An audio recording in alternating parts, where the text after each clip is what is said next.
And finally, after how many years? Years good.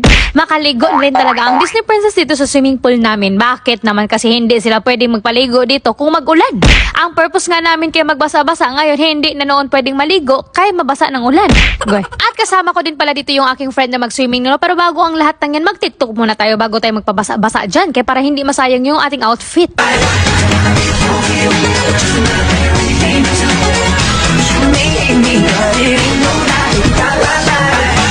Diba? Yan lang yung action niya, no? Pero para naka 100k kami dyan. At syempre, bago tayo tumalon dyan sa swimming pool, ay magtanggal muna tayo ng libag dito at magpasimpleng ihi na lang din. At dito pala, no, kasi sisitahin ka talaga kung hindi ka naka-swimming attire. Kaya naka-swim cap talaga kami dito. Ses, parang mga marunong talaga lumangoy. At sabi ko nga sa friend ko dito na magunahan kaming lumangoy. Ses, kay siya wala pa nakatunga ni tungha na. And ako, nagpabida-bida talaga ako dito. Syempre, jowa tayo ng siman, magpasikat-sikat talaga tayo dyan lumangoy. At sabi ko nga sa friend ko dito, dapat gayahin niya ako na marunong talagang lumangoy. At pinakita ko nga sa kanya dito, ano ang style ng pang-Olympic talaga na langoy.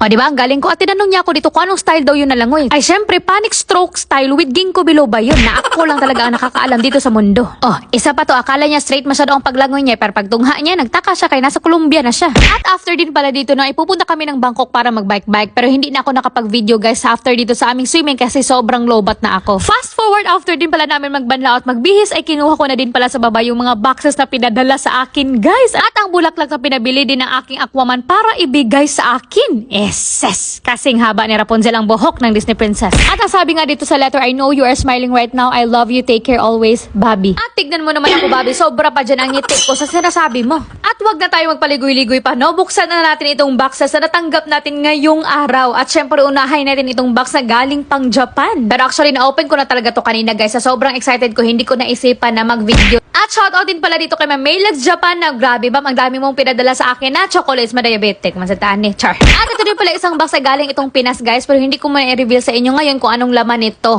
Pinakita ko lang talaga sa inyo yung box. Wala lang. At kung kayo pala ay naghahanap dyan ng magagandang golds, diamonds, and branded bags, visit nyo lang ang Maylags Japan page. Thank you, ma'am, once again. At may nagtanong pala dito sa akin, no, sa vlog ko last week na kung ano daw yung shoe size ko. Oy, hindi ko actually talaga sinasagot ang mga tanong ng ganito, guys. Pero ang sabi ng mama ko, parang 36 man daw yung size ko. At papunta na din pala kami dito ng Bangkok, guys. So, pero magpamanicure muna ako dito sa baba ng kondo namin, no, kay Sos in Town. Ang aking koko, parang nahirapan na talaga ako mag-ilo nito. At namimili na rin pala ako dito ng eco-color, no, sis. May papili-pili pa ako nalalaman pero nag-end up pa rin ako sa usual yung pinapakolor ko sa kuko ko.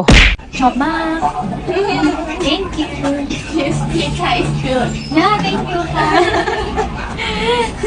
Og sa dihang giulan ang mga Disney Princess. Agoy, paano man kami nito makabike-bike kung hastang ulan na? So ang nangyari ay bumalik kami. Kasi alam namin na mas lalakas pa talaga tong ulan mamaya. Sos, nasayang talaga yung aming outfit na halos magkaparehas pa kasi nga ang balak talaga namin bukod sa mag-bike-bike kami ay mag-TikTok din kami. At dahil hindi nga kami natuloy plus gipang gutom pa talaga kami masyado ay naisipan na lang namin na magluto-luto na lang dito sa kondo. At hindi nga ako nasiyahan sa grapes na binili ko dito, guys, no, kasi sobrang asim talaga at sa sobrang asim na pakirig talaga ako dito. And maiba naman tayo, guys, no? So ito pala talaga yung usually naming banding bilang isang mga OFW. Bumibisita kami sa kondo ng isa't isa. So dalawa lang pala kami dito ngayon, no? Kasi yung iba naming friends ay malayo dito sa amin. Nasa mga 5 hours pa ang biyahe nila papunta dito sa amin. Kaya minsan nakikita na lang din kami kung meron kami mga long holidays. At ito palang kaibigan ko na ay 5 years na siyang OFW dito sa Thailand. Kaya sobrang nakaka-proud din naman talaga siya. She has her own stories to tell. Different sa storya ng buhay ko. Just like my other friends dito sa Thailand. Kaya dito ko rin talaga naunawaan na kailangan kong harapin at paghandaan ng mga hamon sa akin since I chose this path. At nung nakilala ko yung mga friends ko dito sa abroad, no, and hearing their own stories, dito ko na-realize na I am not fighting alone pala. As in,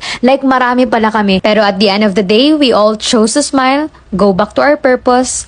Bakit nga ba?